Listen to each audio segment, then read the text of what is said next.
বলি,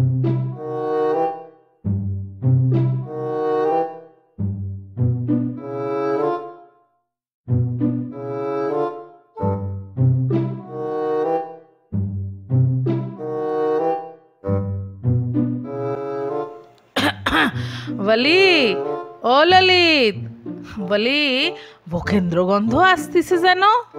বকেন্দ্র গন্ধ? সেটা আবার কি পণ্ডিত মশাই? আরে তাও বুঝতে পারতিস না? বকেন্দ্র গন্ধ মানে বোকা পাঠার খোশবাই, বুঝলেনি? বুঝেছি পণ্ডিত মশাই, আজ বাঘ শিকারে যাব কিনা তাই ওটা কিনে রেখেছি। তা তোমার সাথে গিয়ে বকেন্দ্র নন্দন ও ব্যাঘ্র শিকারে যাইবেন? হ্যাঁ পণ্ডিত মশাই, উনি জঙ্গলের খুঁটায় বাঁধা থাকবেন, আর ওর গন্ধে আকৃষ্ট হয়ে ব্যাঘ্র মশাই যে এসে উপস্থিত হবেন অমনি মাচান থেকে তাকে গুলি করব। আহা, অমন পুরুষটু পাঁঠা কিনা ব্যাঘ্রের উদরে যাইব? তা ললিত, এক কাজ করতে পারো, আমারে বাঘ মনে কইরা দুটো সন্ডু কি সরসের গুলি ছুড়ে মারো না, আমি ওটাকে খাইয়া ফেলি। তাহলে অমন পুরুষটু পাঠাটা বাঘের পেটে না যাইয়ে বামনের পেটেই যায়, ওটারও একটা সদ্গতি হয়। ওর না হয় সদ্গতি হলো, কিন্তু আপনাকে বাঘ মনে করি কি করে পণ্ডিত মশাই? আপনার গায়ে অবশ্যই বাঘের মতো লোমও আছে, গন্ধও আছে, কিন্তু নাচ সে যাক, আপনি বরং আমাদের সঙ্গে শিকারে চলুন না, সেখানে পাঠাও খেতে পাবেন, আর আপনার কুটুম্ব ব্যাঘ্রচার্যের সঙ্গেও দেখা সাক্ষাৎ হয়ে যাবে। আহা, দেখা সাক্ষাৎ না হয় হইল, কিন্তু ও সম্বন্ধে ফিরে আসতে দেবে না তো? এমন পণ্ডিত বলে রেয়াত করবে? তা আমরা 5 জন তো আছি, টেনে হেঁচড়ে অন্তত আপনার খানিকটা আনতে পারবো, আর পৈতি গাছটি বের করে সোজা নাকের সামনে ধরবে। হে ললিত, কি যে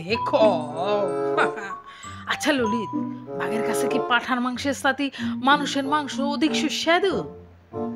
তা তো বাক্যে কখনো জিজ্ঞেস করেনি পণ্ডিত মশাই, তবে আপনি বামুন পণ্ডিত, আপনার কথা আলাদা। ললিত, কতি পারো বাঘেরে মামা কলি ছাড়ি দেয়?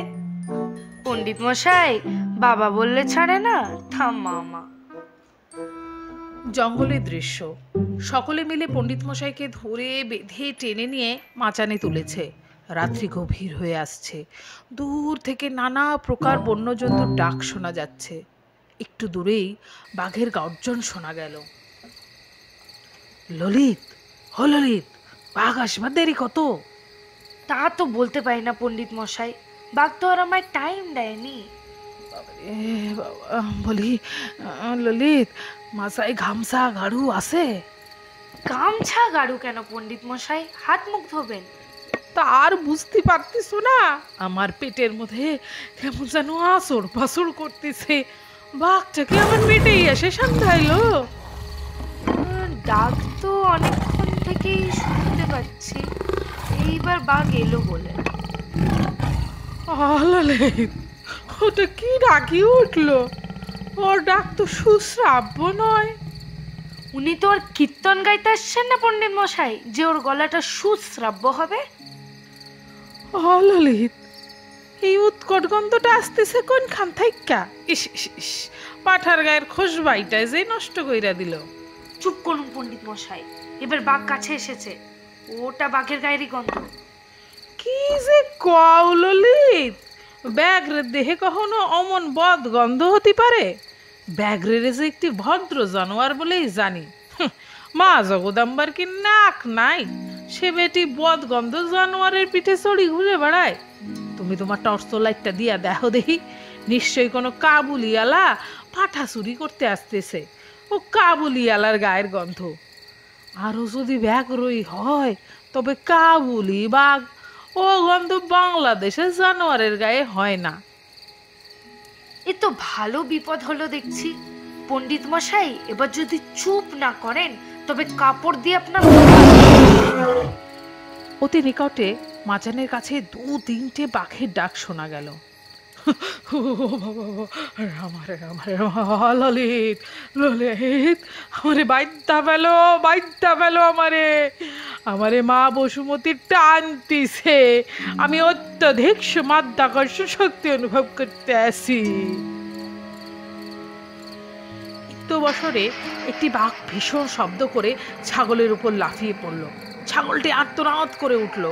পণ্ডিত মশাই আর্তনাদ করে মাচান থেকে পড়ে গেলেন। টর্চ লাইট, বন্দুকের শব্দ, মাচান থেকে একজন মানুষ লাফিয়ে পড়তে দেখে বাঘ তো দিলেন চম্পট।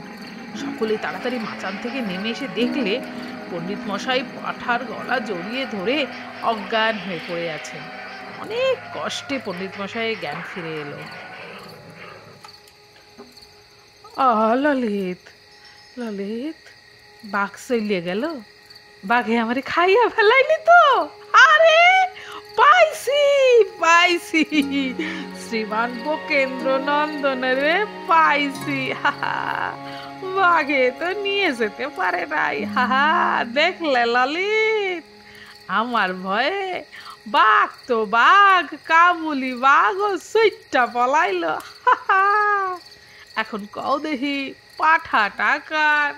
আগে বামুন পণ্ডিতের নজর লেগেছিল, ও কি আর বাঘই খেতে পারে? হ্যাঁ ললিত, আমার টিকি গেল কনে? গুলি করে কি আমার টিকি উড়াইয়া দিলে? হায় হায় হায় হায়, দুর্গা দুর্গা শ্রী হরি। এরে কি আয় করে বাঘ শিকার করা? এরে কয় কষ্ট শিকার।